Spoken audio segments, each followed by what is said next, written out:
was about 9 years ago that I moved to LA, which is kind of crazy to me. I moved from New York, and I remember at the time, I had done like all the things that you're supposed to do, right? Like I saved enough money and I had gotten a place in LA that I could land in, and when I got here, like all my ducks were in a row. The thing that I wasn't prepared for was when I actually got here, the kind of emotional shit that got stirred up for me. Like I was feeling sad and insecure, and you have to imagine, like I was literally uprooting my life from one city and transplanting it to an next, so of course there's gonna be a sense of instability and insecurity that's gonna come from it, but I just wasn't prepared for that.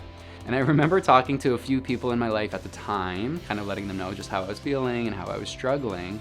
All very well intentioned, but I got a lot of advice and suggestions about, well, have you thought about it in this way? And don't worry, this is gonna happen, and things will kind of fall into place. And, have you tried just kind of taking these steps?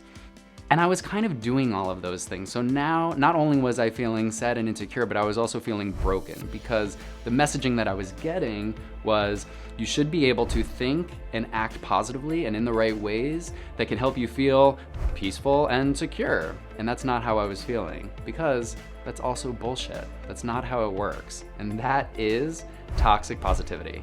Toxic positivity is the belief that if you just engage in enough positive thinking and positive actions, it should be able to help lead you right to positive feelings. The problem with that is that there's no such thing as positive and negative feelings. I hate hearing when people are talking about feelings as positive and negative, because it doesn't exist. There's no such thing as good and bad feelings. It's neutral. Of course, there are comfortable and uncomfortable feelings for us, but that's it. And the problem is that when we assign a judgment to it, kind of like a value set to what we're feeling, then we're gonna be really scared and avoid anytime that we're feeling something kind of like bad or negative, because we're gonna think that there's something wrong with us.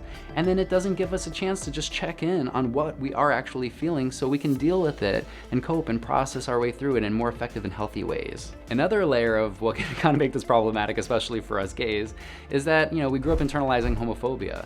And what that teaches us is that we should fear what we are feeling authentically. Also, for those of us who identify as male, it's kind of like this whole other wave of conditioning that teaches us that, if you're feeling anything at all and you don't know how to control that, then you're weak.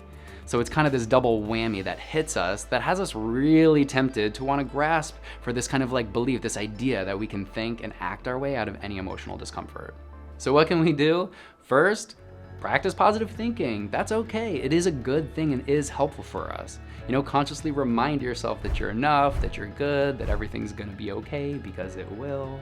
We can also then practice positive actions and behaviors, like self-care, things that are helpful for us, like giving ourselves some breathing space when we need it and just kind of take a break, or be vulnerable and open up to people, practice gratitude, practice affirmations, take risks in life. These things are helpful for us, so I do suggest it, kind of put some of those steps in place. But when we have done all of those things and there's nothing left for us to do, then the final thing is to surrender the need that any of those things can immediately make us feel happy or okay. It takes us some time sometimes.